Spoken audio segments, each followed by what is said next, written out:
बिस्मिल्लाहिर्रहमानिर्रहीम अस्सलाम वालेकुम। कैसे हैं आप सब। आज हम जो टॉपिक यहाँ पे डिस्कस करेंगे वो होगा valence shell electron pair repulsion theory. सबसे पहले आपने ये चीज़ ज़हन में रखनी कि valence shell electron pair repulsion theory हमें बताती क्या है। ये एक सिंपल सी थ्योरी है ताकि हम मालिक्यूल के स्ट्रक्चर को जान सकें। मतलब एक मालिक्यूल है, फर्ज करें H2O है, उसमें हाइड्रोजन और ऑक्सीजन किस तरीके से आपस में जुड़े हुए हैं। ठीक है, तो बेसिकली इसने हमें सिर्फ यही बताना है, सिंपल स्ट्रक्चर हमें बताने हैं मालिक्यूल्स के। ठीक है, अब इसमें दो मेन टर्म होनी है, एक होनी है लोन पेयर और दूसरी होनी है बॉन्ड पेयर। अब हमने लोन पेयर और बॉन्ड पेयर के कॉन्सेप्ट को समझना है कि लोन पेयर पेयर यहाँ पे जो डिस्कस है ना, लोन पेयर और बॉन्ड पेयर बेसिकली ये होते हैं इलेक्ट्रॉन्स। जो इलेक्ट्रॉन बॉन्डिंग में हिस्सा ले लेते हैं उन्हें हम कह देते हैं कि वो है बॉन्ड पेयर, और जो इलेक्ट्रॉन बॉन्डिंग में हिस्सा नहीं लेते उन्हें हम कहते हैं लोन पेयर।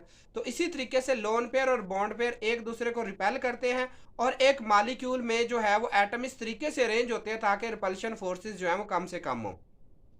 अब रिपल्शन फोर्सेस के बारे में थोड़ा सा कॉन्सेप्ट रखें कि जब भी दो एटम, दो या दो से ज़्यादा एटम आपस में एक दूसरे के करीब आते हैं और एक केमिकल बॉन्ड बनाते हैं, उस वक्त दो किस्म की फोर्सेस जो है वो मालिक्यूल में होती है, एक अट्रैक्शन की फोर्सेस और एक रिपल्शन की फोर्सेस।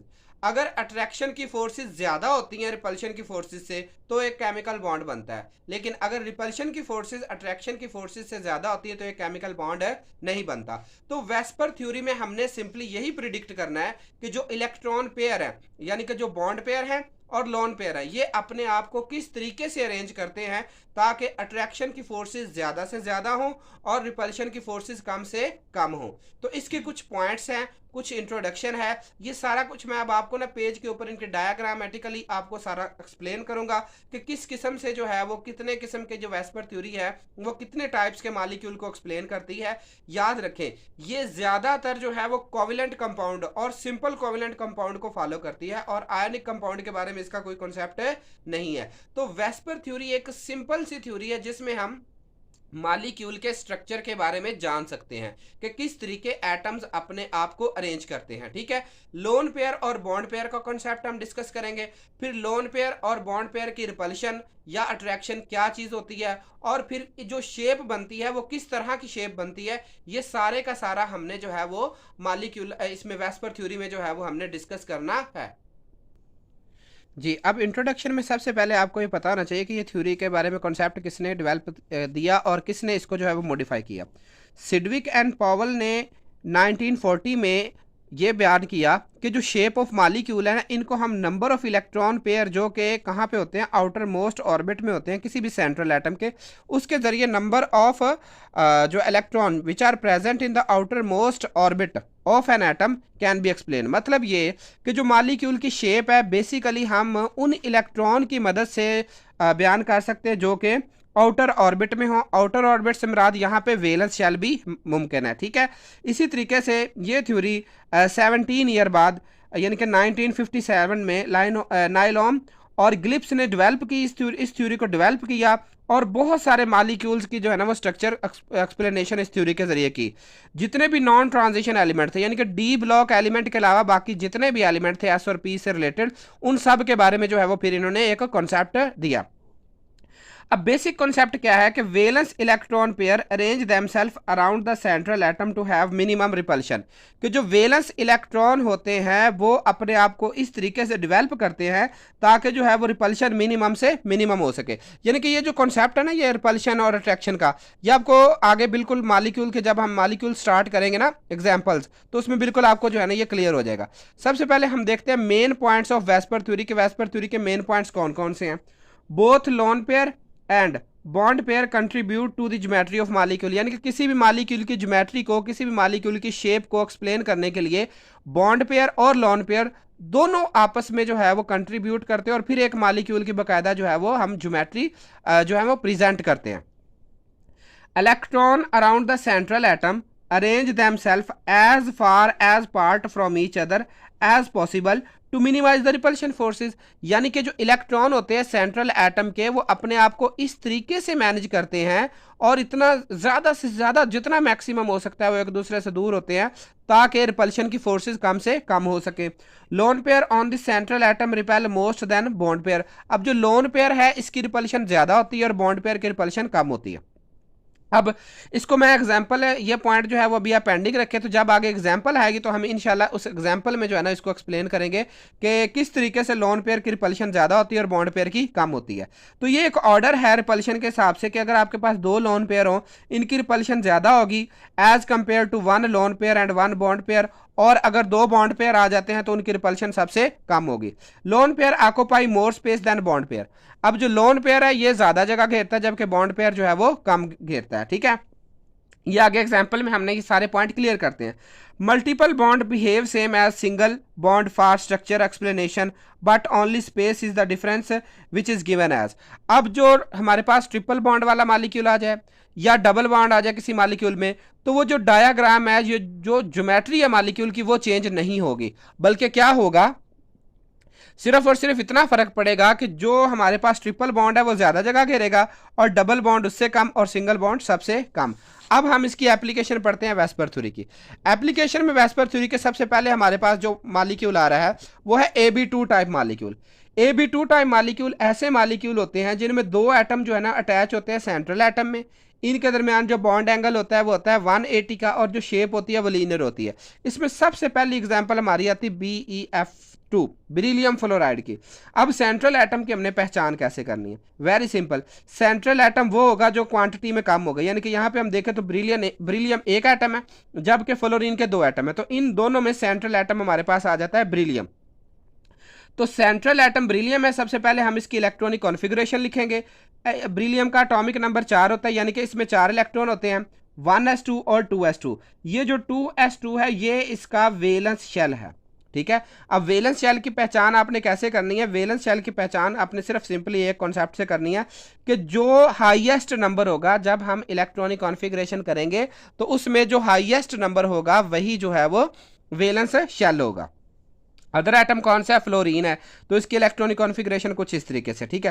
तो अब हमने ये BeF2 में ये मॉलिक्यूल को जो है वो इसकी डायग्राम हम जब ड्रा करते हैं तो ब्रिलियम सेंटर में आएगा और एक F इधर आ गया और एक F इधर आ गया, तो ये ब्रिलियम फ्लोराइड का मॉलिक्यूल बन गया। अब यहां से देखें, ये एक बॉन्ड पेयर है, ठीक है, ये एक बॉन्ड पेयर है, इसी तरीके से ये भी बॉन्ड पेयर है।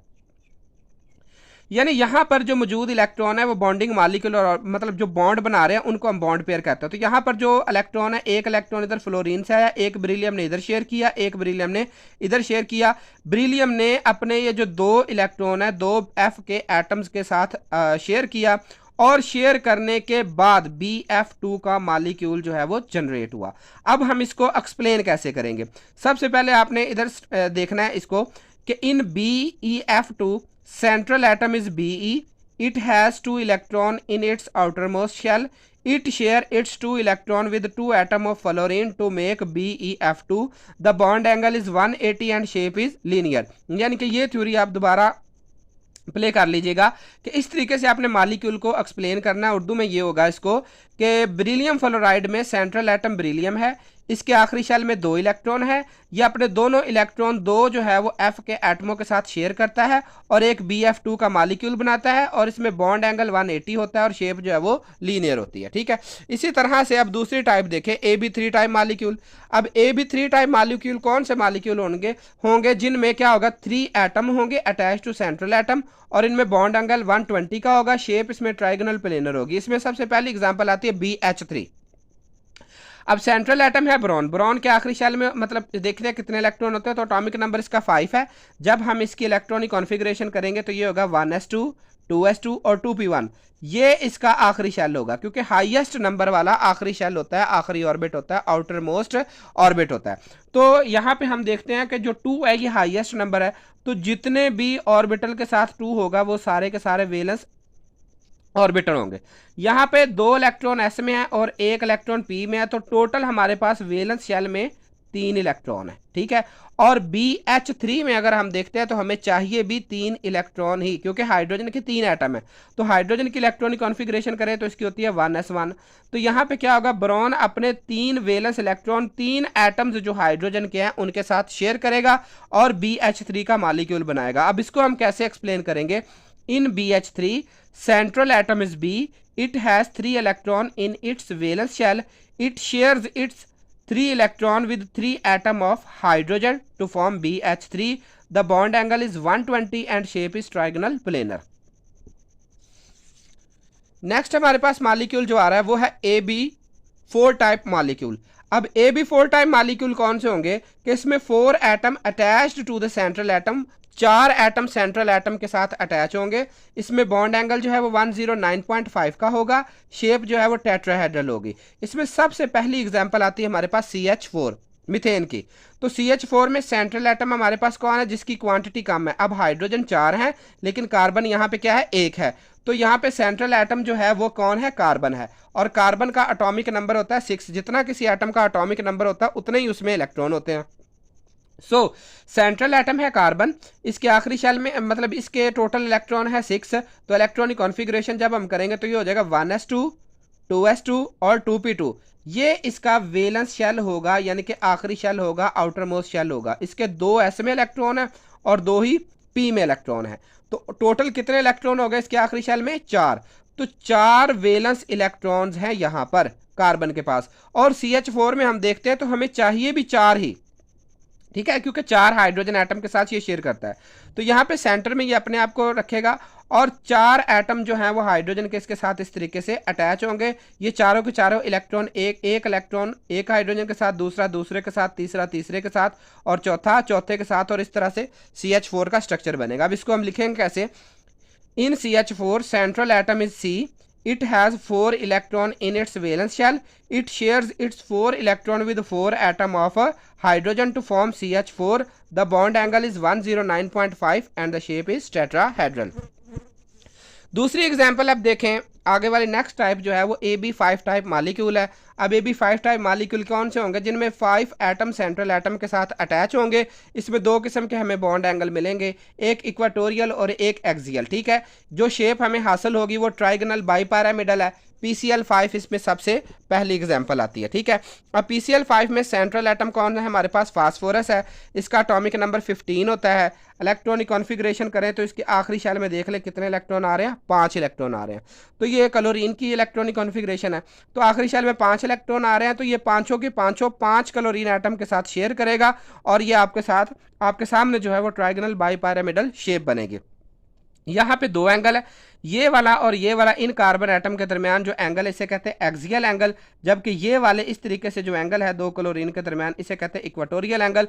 तो क्या होगा, ये 90 का होगा और ये 120 का होगा, और जो शेप होगी वो ट्राइगोनल बाइपिरामिडल होगी। और इसकी डायग्राम को भी इसी तरीके से एक्सप्लेन करेंगे जैसे मैंने पिछली एग्जाम्पल्स बताई हैं। अब इसमें AB6 टाइप मॉलिक्यूल आते हैं।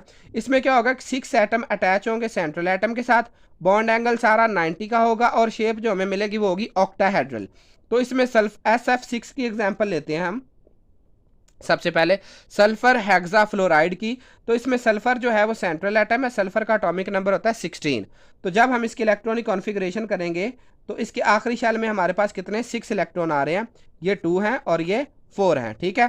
तो आखिरी शेल में इसके 6 इलेक्ट्रॉन आ रहे हैं, तो 6 इलेक्ट्रॉन जो हैं वो 6 एटम ऑफ फ्लोरीन के साथ जो है वो शेयरिंग करेंगे और एक हमारे पास SF6 का मॉलिक्यूल बन जाएगा। तो जो आपके सामने इस तरीके से कुछ इसकी डायग्राम होगी, इस शेप को हम क्या कह देते हैं कि यह ऑक्टाहेड्रल और इसमें जो बॉन्ड एंगल है वो 90 के होते हैं। तो अब नेक्स्ट टाइप हमारे पास आती है वो है AB2E टाइप मॉलिक्यूल। ये ऐसे मॉलिक्यूल होंगे जिसमें 2 बॉन्ड पेयर होंगे और एक साथ लोन पेयर होगा, ठीक है।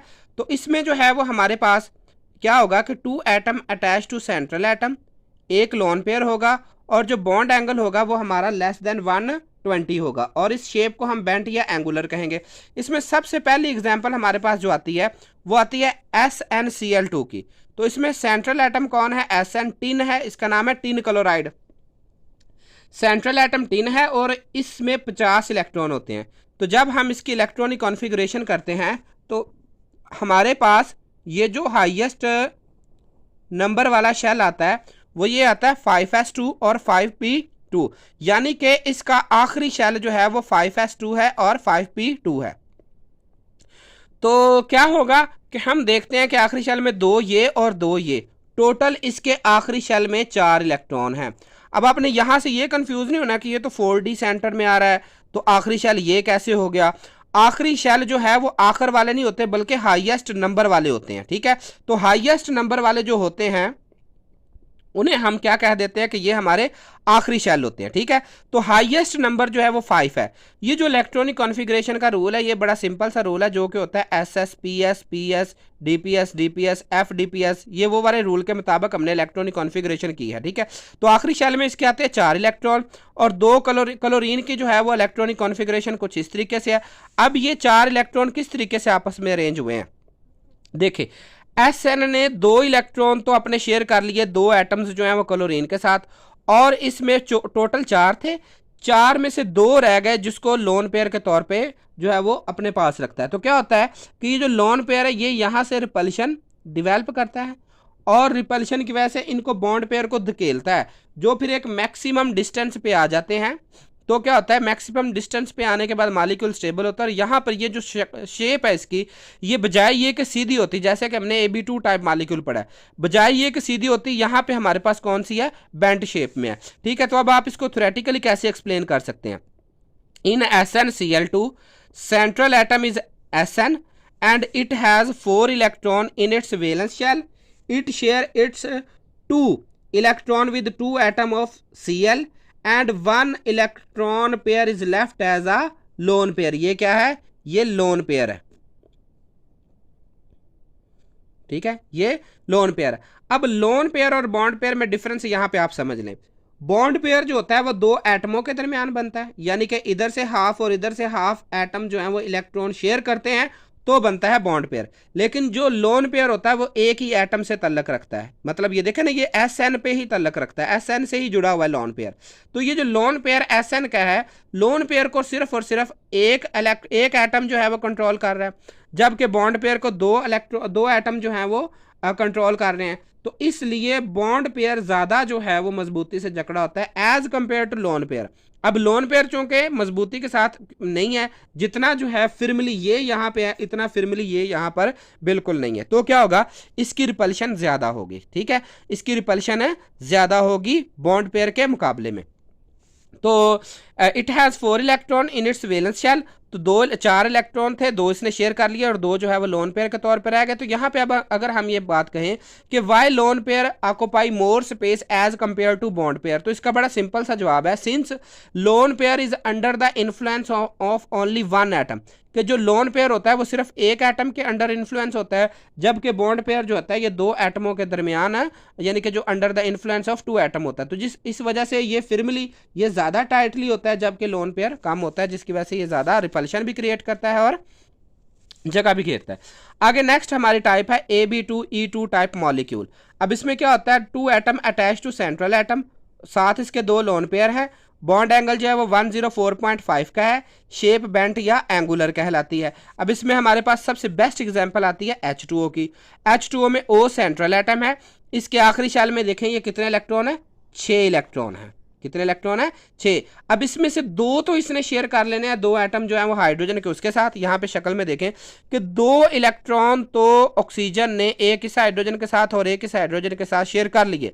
अब बचे कौन से, कितने, टोटल आखिरी शेल में 6 इलेक्ट्रॉन है, 2 इसने यूज कर लिए, बाकी बच गए 4। अब 4 के कितने पेयर बनेंगे, 2 पेयर बनेंगे, यानी कि ये जो 2 लोन पेयर हैं ये कितने, इसमें टोटल इलेक्ट्रॉन है 4 इलेक्ट्रॉन है।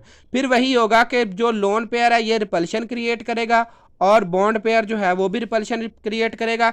और according to VSEPR principle, VSEPR theory का प्रिंसिपल ये कहता है कि बॉन्ड पेयर और लोन पेयर अपने आप को इस तरह से एडजस्ट करेंगे कि मॉलिक्यूल्स के दरमियान फोर्स ऑफ रिपल्शन कम से कम हो। तो क्या होगा, यहाँ पे बॉन्ड एंगल जो है वो हमारे पास कितना रह जाएगा, 104.5 का। AB3E type molecule. अब इन मॉलिक्यूल में 3 एटम अटैच होंगे सेंट्रल एटम के साथ और इनके पास जो है वो 1 लोन पेयर होगा, बॉन्ड एंगल 107.5 का होगा और इसकी शेप जो है वो ट्राइगोनल पिरामिड होगी। इसमें NH3 सबसे पहले आती है एग्जांपल हमारे पास। तो नाइट्रोजन का एटॉमिक नंबर 7 होता है और इसके आखिरी, जब हम इसकी इलेक्ट्रॉनिक कॉन्फ़िगरेशन करते हैं तो इसके आखिरी शेल में 5 इलेक्ट्रॉन आते हैं। अब इन 5 इलेक्ट्रॉन में से इसने 3 इलेक्ट्रॉन 3 एटम ऑफ हाइड्रोजन के साथ शेयर कर लिए और जो 2 इलेक्ट्रॉन रह गए थे वो एज आ लोन पेयर वर्क करेंगे। अब जो लोन पेयर होता है इसने रिपल्शन क्रिएट करनी होती है, जिसकी वजह से बॉन्ड पेयर एक तरफ को धकेले जाते हैं। तो क्या होता है कि लोन पेयर ज्यादा जगह घेरता है और बॉन्ड पेयर कम, तो इसलिए इस शेप को क्या कहेंगे, ट्राइगोनल पिरामिड। एक और चीज़ ध्यान में रखनी है कि लोन पेयर की जब हम डिस्क्रिप्शन करते हैं सिर्फ और सिर्फ लोन पेयर की हमने रिपल्शन को डिस्कस करना होता है। इसको हमने शेप में बिल्कुल डिस्कस नहीं करना होता है कि इसकी वजह से शेप पे क्या असर, सिर्फ इतना हमने देखना होता है कि लोन पेयर की वजह से शेप पे क्या असर पड़ा। ये नहीं हमने देखना होता कि लोन पेयर को भी शेप की एक्सप्लेनेशन में हम जो है ना वो फिल करें। नहीं, बिल्कुल ऐसा नहीं होगा। हम बिल्कुल कंट्रीब्यूट नहीं करेंगे लोन पेयर को शेप की डिटर्मिनेशन में। बस लोन पेयर की रिपल्शन की वजह से शेप में जितनी तब्दीली आएगी वो डिस्कस हम करेंगे। नेक्स्ट टाइप है AB3E2 टाइप मॉलिक्यूल। इनमें 3 एटम होंगे सेंट्रल एटम के साथ अटैच, 2 लोन पेयर होंगे, बॉन्ड एंगल जो है वो तकरीबन 87.6 डिग्री का होगा और शेप जो है वो हमारे पास टी शेप होगी। इसमें हमारे पास ClF3 का मॉलिक्यूल आता है। यहाँ पे सेंट्रल एटम Cl है। Cl के आखिरी शेल में जो है वो कितने इलेक्ट्रॉन है? 5 इलेक्ट्रॉन है। 5 में से 3 इसने इधर यूज़ कर लेने हैं, बाकी 7 इलेक्ट्रॉन है। 7 में से 3 यूज़ कर लेगा, बाकी बच जाएंगे 4 इलेक्ट्रॉन। तो 4 इलेक्ट्रॉन जो है वो क्या करेंगे? लोन पेयर के तौर पे एक्ट करेंगे। और यहाँ से यहाँ का एंगल दिखने में जो है वो 90 का लग रहा है, लेकिन असल में ये 90 नहीं है, क्योंकि लोन पेयर रिपल्शन एक्सर्ट करते हैं, लोन पेयर आपस में भी रिपल्शन एक्सर्ट करते हैं। और इस रिपल्शन के नतीजे में जो बॉन्ड हमें लगना चाहिए कि 90 का है, वो 90 का नहीं होता बल्कि 87.6 डिग्री का होगा। ठीक है, और इस शेप। अब नेक्स्ट हमारे पास एग्जांपल AB4E। ठीक है, अब इसमें क्या, 4 एटम सेंट्रल एटम के साथ अटैच होंगे, एक लोन पेयर होगा, बॉन्ड एंगल जो है वो ये होने चाहिए, लेकिन रिपल्शन की वजह से एक्चुअल जो है थोड़े से कम है, और इस शेप को हम क्या कहेंगे? सीसा शेप है। सल्फर इसमें यहाँ पे हमारे पास एग्जांपल है SF4, सल्फर टेट्राफ्लोराइड। सल्फर के आखिरी शेल में जो है वो हमारे पास कितने इलेक्ट्रॉन? यहाँ पे 6 हैं। 6 में से इसने 4 तो शेयर कर लिए, 4 फ्लोरीन एटम के साथ इसने 4 इलेक्ट्रॉन शेयर कर लिए, और एक जो है वो बाकी जो कितने बच गए? 2। तो 2 इलेक्ट्रॉन जो है वो लोन पेयर के तौर पे एक्ट करेंगे, और लोन पेयर जो है वो ज़्यादा रिपल्शन क्रिएट करेगा, जिसकी वजह से बॉन्ड एंगल वैसे तो हमें दिख रहा था कि ये वाला यहाँ से यहाँ तक ये 120 का होगा, और ये यहाँ से यहाँ तक 90 का होगा। नहीं, इस रिपल्शन की वजह से ये बॉन्ड एंगल थोड़ा सा रिड्यूस हो जाएगा। अब नेक्स्ट हमारे पास जो है वो लास्ट एग्जाम्पल जो है वो यहाँ पे ये है कि AB4E2 टाइप मॉलिक्यूल। इन मॉलिक्यूल में 4 एटम अटैच होंगे सेंट्रल एटम के साथ, 2 लोन पेयर होंगे, और बॉन्ड एंगल 90 का होगा, और स्क्वायर प्लेनर डायग्राम होगी। इसमें XeF4 इसकी एग्जांपल आता है। ठीक है, XeF4। तो यहाँ पे हमारे पास जो जीनॉन है, जीनॉन का एटॉमिक नंबर होता है 54। ठीक है, तो इसके आखिरी शेल में देखें तो 8 इलेक्ट्रॉन है, क्योंकि नोबल गैस है ना, तो इसके आखिरी शेल में 8 इलेक्ट्रॉन है। 8 में से इसने 4 यूज कर लिए, 4 शेयर कर लिए। ये देखें, 4 फ्लोरीन एटम के साथ 4 इलेक्ट्रॉन शेयर कर लिए, बाकी बच गए 4 इलेक्ट्रॉन। 4 इलेक्ट्रॉन जो है, एक ये लोन पेयर है, ठीक है, और सेकंड जो लोन पेयर वो ये है। तो बॉन्ड पेयर और लोन पेयर ने अपने आप को इस तरीके से एडजस्ट किया कि रिपल्शन की फोर्सेस कम से कम हो। इस शेप को हम स्क्वायर प्लेनर कहते हैं, और 90 का एंगल इनके दरमियान होता है। अब ये एक थोड़ी सी समरी है। ठीक है, तो अब देखो ज्योमेट्रिक, जिसमें 0 लोन पेयर है, 1 लोन पेयर है, 2 लोन पेयर, 3 लोन पेयर और 4 लोन पेयर। तो 0 लोन पेयर में सबसे पहले हमने जो AB2 टाइप मॉलिक्यूल पढ़े हैं, ये 180 का होगा। और यहाँ पे दूसरी जो टाइप हमारे पास आती है वो ये आती है कि अगर लोन पेयर नहीं है तो 120 के एंगल से इस तरीके से एटम अरेंज होंगे। अगर एक लोन पेयर आ जाता है तो इस तरीके से अरेंजमेंट होगी। सिमिलरली इसमें टेट्राहेड्रल शेप, ट्राइगोनल पिरामिड, और इसी तरह बेंट और एंगुलर। यहाँ पे कोई लोन पेयर नहीं है, AB4 टाइप मॉलिक्यूल है। यहाँ पे AB3 और एक लोन पेयर है, यहाँ पे AB2 और 2 लोन पेयर है। ठीक है, इसी तरीके से ये जो है वो आप स्क्रीनशॉट ले लें इसका। ठीक है, तो ये वाली जो डिफरेंट टाइप्स हमने यहाँ पे आज एक्सप्लेन की हैं। बेशक हमें लग रहा है कि वेस्पर थ्योरी ने बहुत अच्छे तरीके से मॉलिक्यूलर स्ट्रक्चर को एक्सप्लेन किया, लेकिन इसकी भी कुछ लिमिटेशन है। सबसे पहली लिमिटेशन क्या है कि एक्सप्लेन ओनली कोवेलेंट कंपाउंड, ये सिर्फ और सिर्फ कोवेलेंट कंपाउंड को एक्सप्लेन करती है। दूसरी क्या है कि ये not coordinate covalent compound, coordinate covalent compound को बिल्कुल एक्सप्लेन नहीं करती। आयोनिक कंपाउंड को कोई एक्सप्लेन नहीं करती। SP, D और F ऑर्बिटल के बारे में किसी किस्म का इसने डिफरेंस नहीं बताया कि किस तरीके से SP, D और F ऑर्बिटल आपस में कंबाइन होते हैं और वो आपस में मिलकर, या कौन सा S वाला या P वाला या D वाला कौन कैसे जो है वो बॉन्डिंग बनाता है। मतलब किसी सिर्फ इतना बताती है कि आखिरी शेल में इतने इलेक्ट्रॉन है और वो शेयर हो जाएंगे। ठीक है, know explain bond energy and bond length, bond energy और बॉन्ड लेंथ के बारे में कोई कंसेप्ट नहीं है। किसी किस्म का रीजन नहीं बताया कि एटम आपस में बॉन्ड किस तरह से बनाते हैं। सिंपली शेयरिंग का कॉन्सेप्ट दिया है, और इस तरीके से शेयरिंग का कॉन्सेप्ट भी इतना ब्रीफली नहीं दिया कि एटम कौन से वाले पहले इलेक्ट्रॉन शेयर करेंगे और कौन से वाले बाद में, तो ये इसकी कुछ लिमिटेशन है। जज़ाकल्लाह। अगर आपको लेक्चर अच्छा लगा हो तो प्लीज़ सब्सक्राइब माई चैनल। अल्लाह ताला आपके और मेरे इल्म में इजाफा फरमाए।